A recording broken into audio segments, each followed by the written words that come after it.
memory. I think that I have to say without any doubt that that was the most sacred opening I've ever done.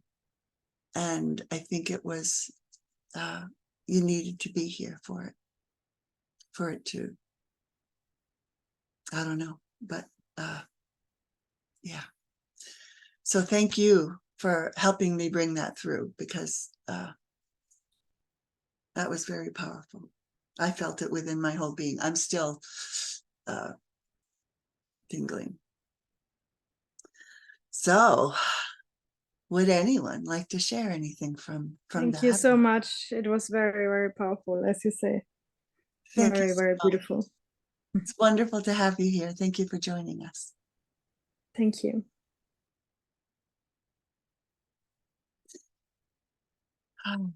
So tell me how you're doing now. What are you feeling? What are you aware of inside you and as you?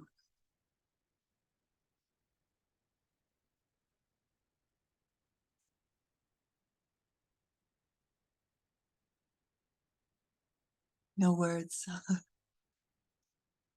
Yeah, we went pretty deep, and this integration will continue. So as we move through the next hour or so, Yes.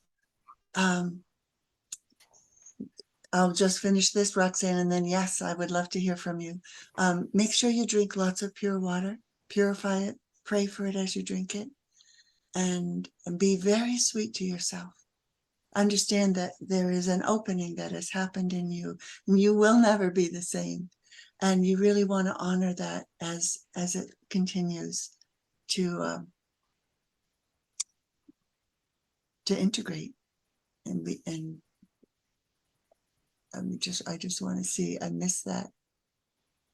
El Kavikas said, "I'm aware of pain in my back and my chest, slowly dissolving." Beautiful, beautiful, and this is the energy of healing. So, yeah, let it do its thing. Roxanne.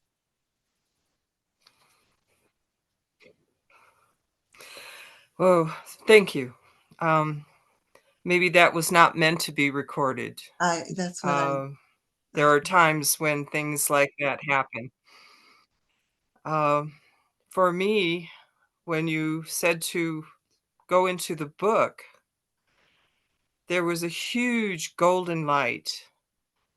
Within that book came out two beautiful golden eyes. Ooh. It was the eyes of a female mountain lion, and she was stalking through a stream. Behind her were more female mountain lions. Oh, jeez. I got such a rush from the fact that this spirit animal showed me all of us. We are the power. We are the strength. Mm.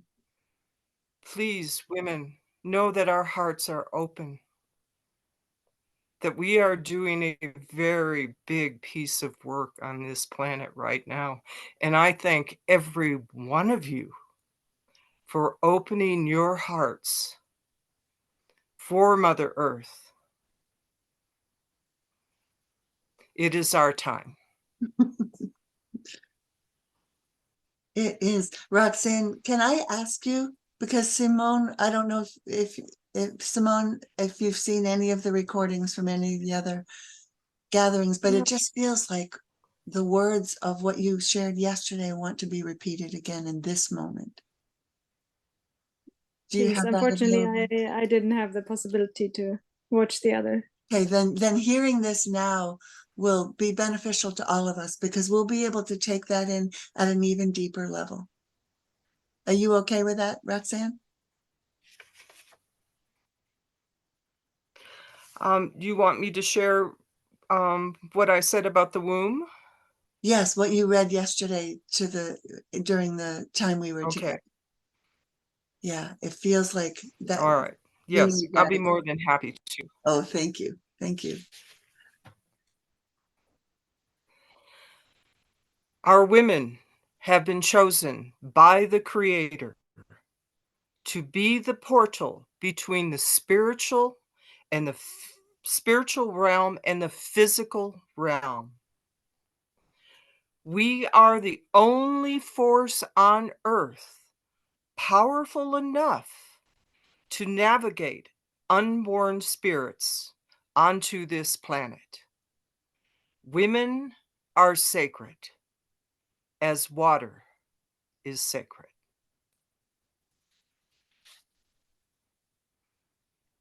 Thanks so much for reading that again. Actually, I was not completely honest, and this is how it is with the honesty. I actually like jumped in for like 5 minutes on the one yesterday, like the beginning or somewhere. And exactly that is what I heard. And that really resonated so much with me. And then I had to leave. But I guess that's why I'm back here also. And it was so amazing that you read that again. Thank you so much. For some reason, I knew that that needed to happen. And that's so funny because I thought I saw you come in and then you were gone. And yeah. Yes. Thank you. Well, we appreciate your being here. And did all of you feel when Roxanne shared that today that it went deeper? Yeah. The more we open, the more we can receive deeper levels of truth. It's like the onion forming from the inside out. We are creating those layers. Instead of peeling them off, we're actually creating them. New layers, new petals to the lotus. Yeah, thank you. Was there anything else that you wanted to share, Roxanne? Just take heart, ladies. It is going to be a long, long journey, but we have each other. We are vibrational beings. We are connected, and our power comes from the one source. Never forget that.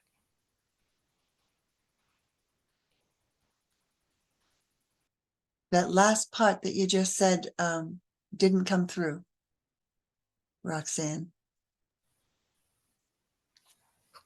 Oh, it didn't. I must be blinking in and out. We are getting snow right now up here. Oh, I hope you can stay on. Just remember, yes, I I just want us to remember that we are vibrational beings and that we are all connected, have always been to the one source, and that source is love. So I send my love to each and every one of you, from my heart to your heart. Thank you. Thank you. Thank you. And can you feel that coming back to you? I hope so, because it is. Yes. It's so powerful. Remembering that as vibrational beings, we are part of the cosmos. And we have come here to expand and deepen cosmos. And that deepening is happening mostly. I mean, there are men who are waking up, and that's beautiful. But the energy of the masculine is expansive, and the energy of the feminine is deepening. And so we have that ability to deepen all that which is good, all that which supports and enhances life.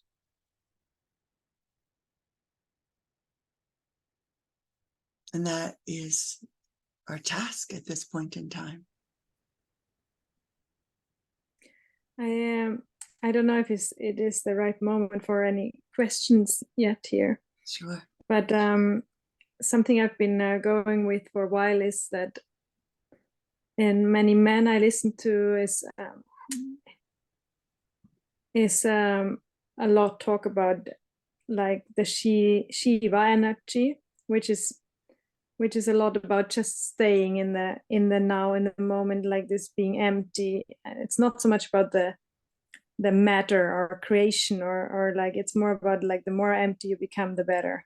I don't know if you heard of Mochi, for example, and I do like to stay in that energy and just in the being, but also the other part of me feels this Shakti energy, or this matter and the earth and the doing.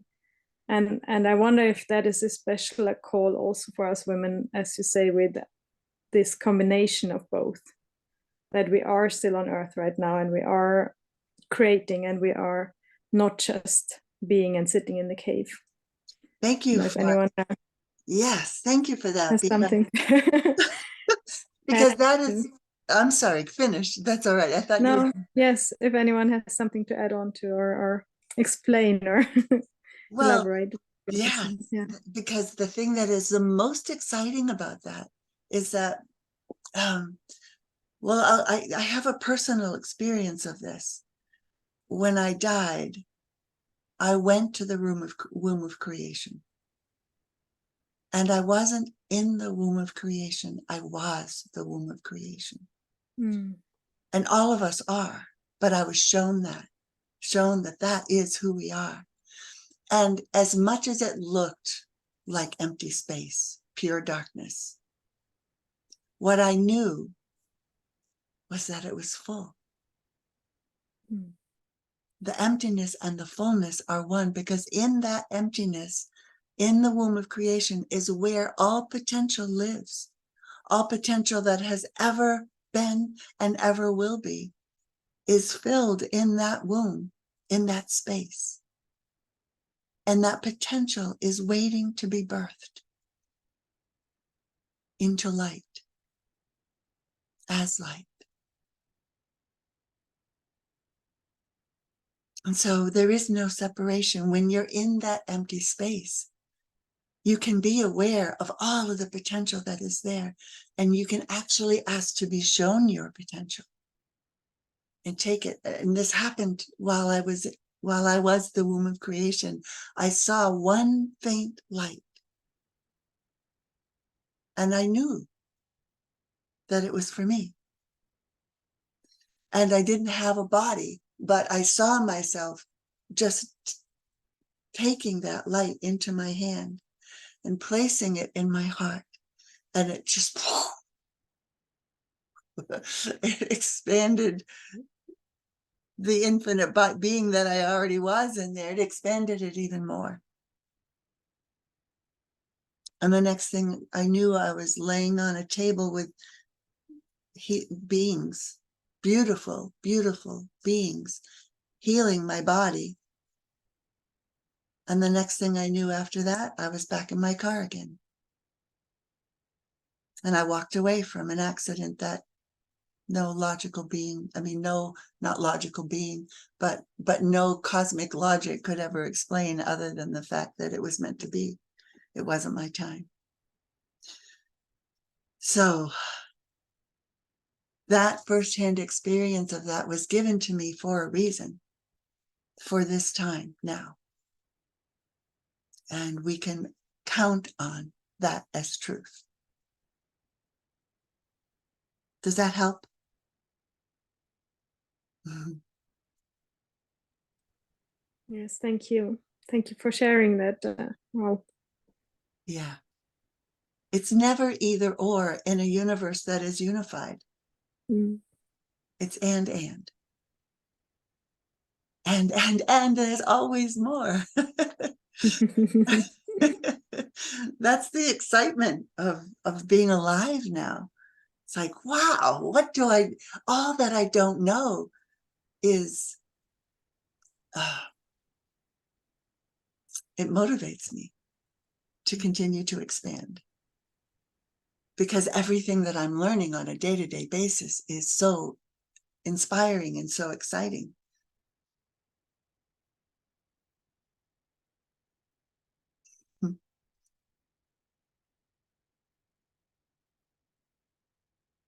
So how does that feel to you? as you take it in. Yeah, there is the sadness, because it doesn't feel right to just feel like this is just like an accident, that we are here, that we created this here, and that we have to somehow just leave it and just not get into this world because this is a mistake, that we just have to go back into the nothingness. And yeah, that doesn't feel right. And there's that sadness that gets released, that I can feel that this is not wrong to be here and to be matter also right now, and to be able to create and to enjoy all that is here, like you say. Mm-hmm. Yeah. That's the wholeness. And I said this in another class, but I don't think it hurts to repeat. Everything that we feel is information. Sometimes we get locked into the energy of the emotion, but the energy of the emotion is meant to come through us and to expand our consciousness with information. All energy is information. So when you feel the sadness, let yourself feel the sadness. Let yourself experience it and ask what it wants you to know. And sometimes it's acknowledging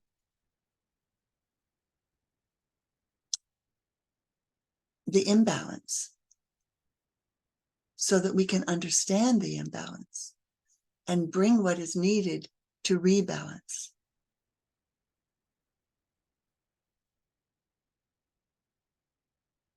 There is not one emotion, including fear, that is not simply information. And it has no power over us as energy unless we feed it and get locked into it.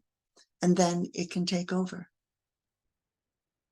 But when we listen and honor in reciprocity and complementarity, this energy that is coming to us for a reason, we can find a way to rebalance that energy so that it feels right again. We can write it within ourselves, and when we write it within ourselves, we are writing it in the cosmos and healing that whole.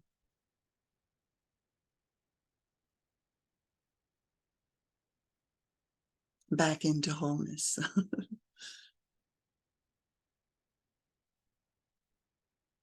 That's what holes are for, to remind us that we can return it back to wholeness.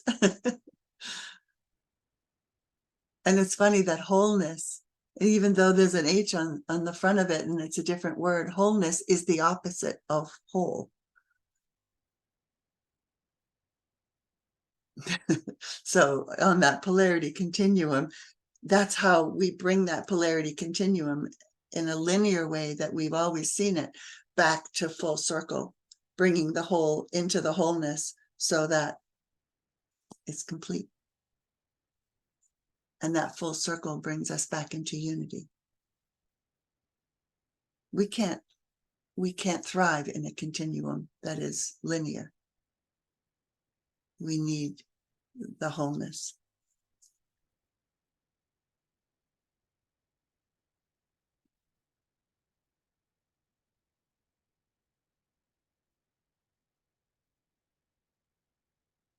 Yeah, I remember reading a text from Joanna Macy, where she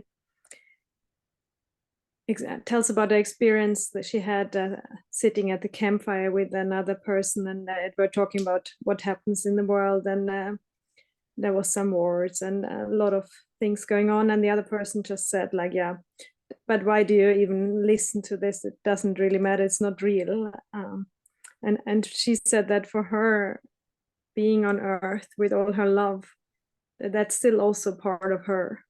And she also talks about how important that pain is, to feel that pain and create from that, acknowledge it, but then also turn it around into love. Yes, create what is needed to heal that pain. Pain does serve a purpose. Mother Earth is experiencing tremendous pain right now. And as women, we feel that. because we are one with her. Mother Earth, the womb, water, and women are one.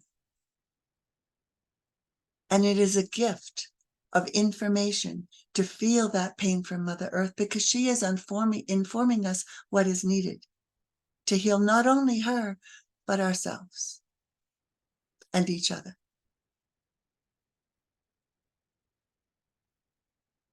So it's really beautiful. Not always comfortable, but it's beautiful.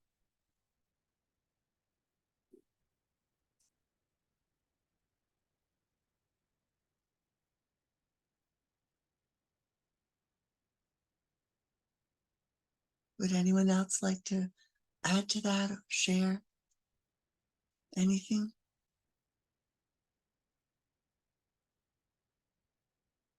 Yes, Kavika? Yes, so I was sharing that I have like an ache in my chest, so it's appropriate in this when, because we're speaking of pain, and what came to me in the meditation was the honoring of the sacred waters as an important part of the process of healing, in the sense of water is what is connecting me with safety, connecting me with myself.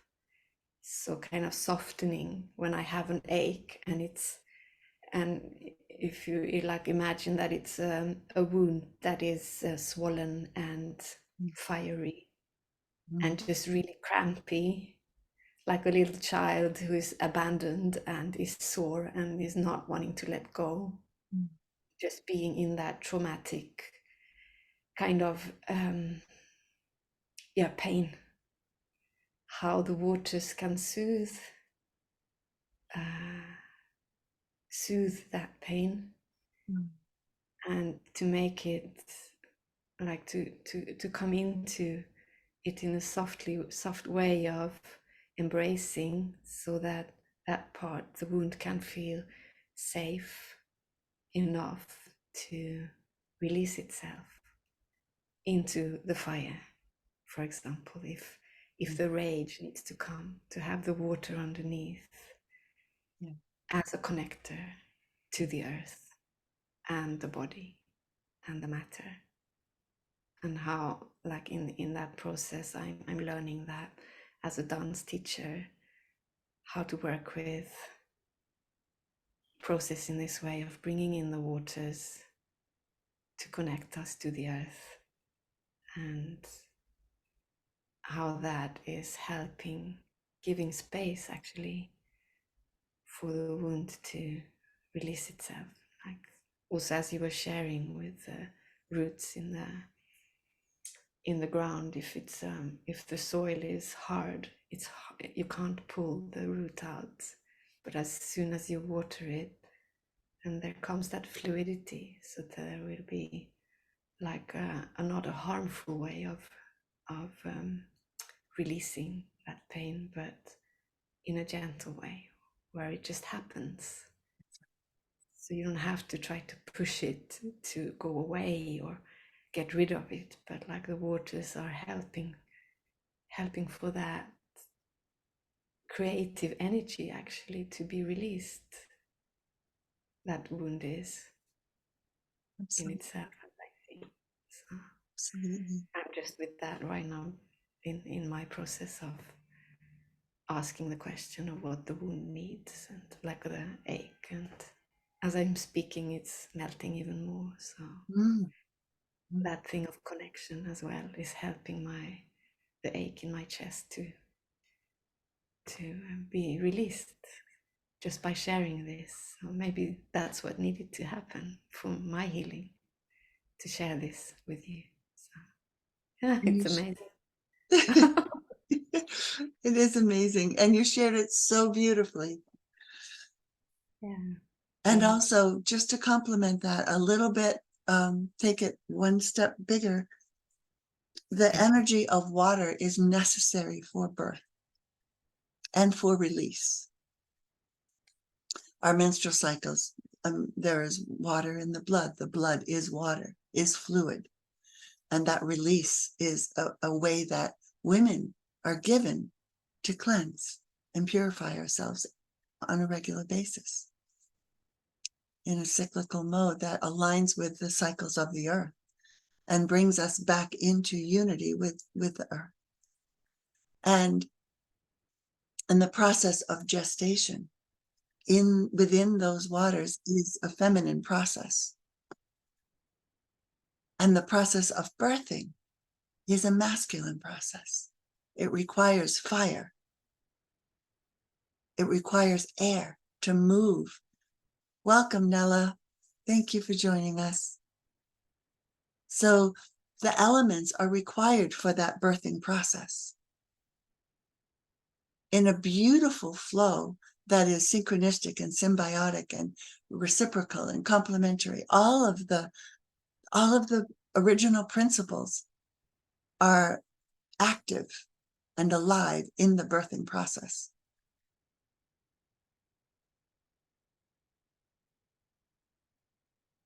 Yeah.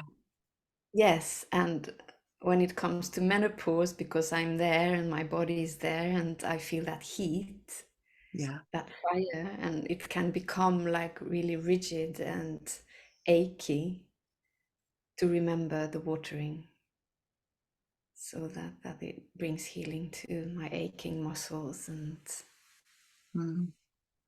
so also it is a new rebirth, like I'm birthing myself. So Absolutely. understanding this, that there is that fire that needs to be released, but I can't push it. You can water it. Yeah.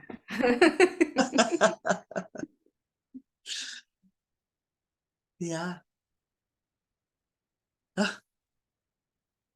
It's become so magical.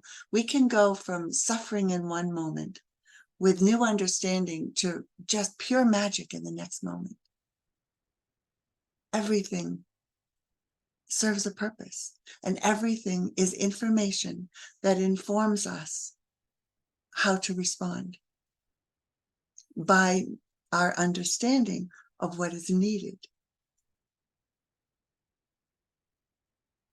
And when we respond with what is needed, we are completely adding to the web of life, adding beauty, adding wholeness and healing.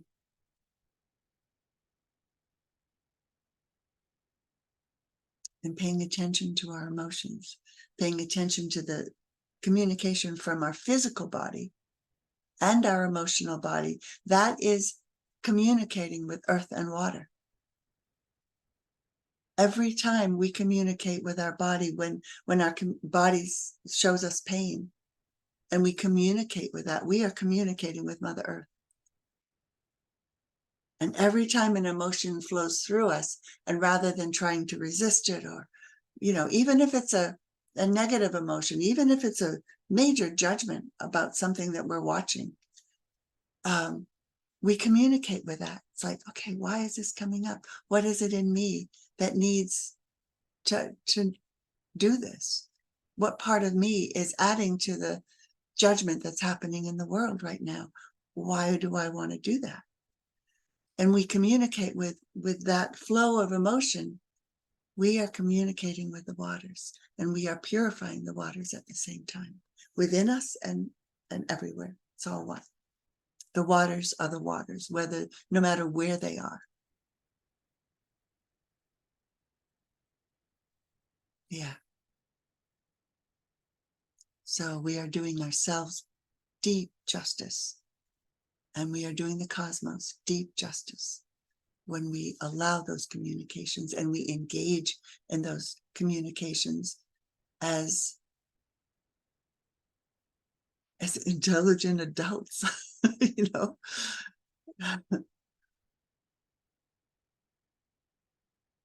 move into our wisdom. Yeah.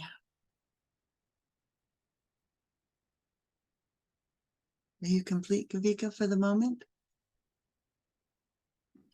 Thank you. You're welcome. Thank you. Those are both beautiful comments. Anyone else have anything you want to share?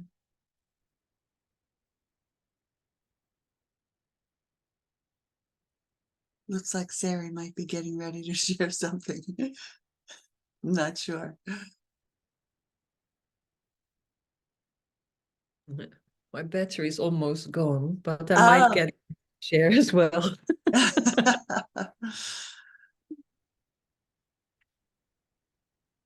So,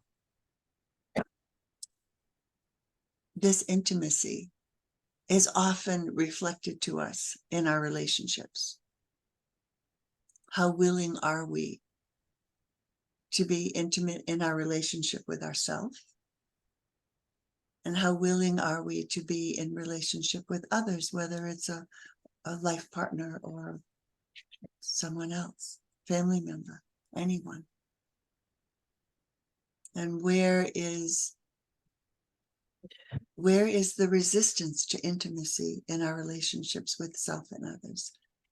Christine, are you relating to that somehow by any chance?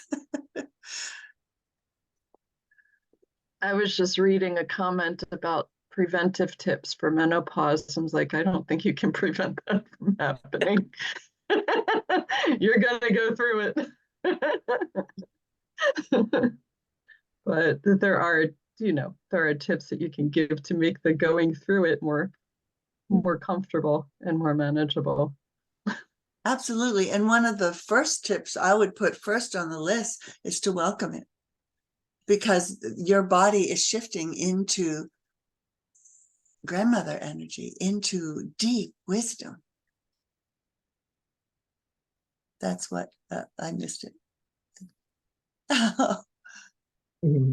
Kavika, you are so complimentary. Thank you. The deep wisdom that we hold within us is wanting to wake up, and that fire energy is pushing it up. The fire of, the hot flashes and all of that, it's pushing it up. If we resist it, we are actually subduing that fire. And in doing so, we are subduing our feminine wisdom from flowing. We are subduing our waters. We are putting in a dam to prevent the flow of our own waters of wisdom.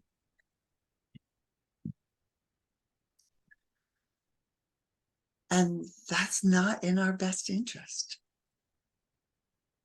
Menopause, and I said this once before, I think Sari and Kavika both want to say something, but menopause is not a disease.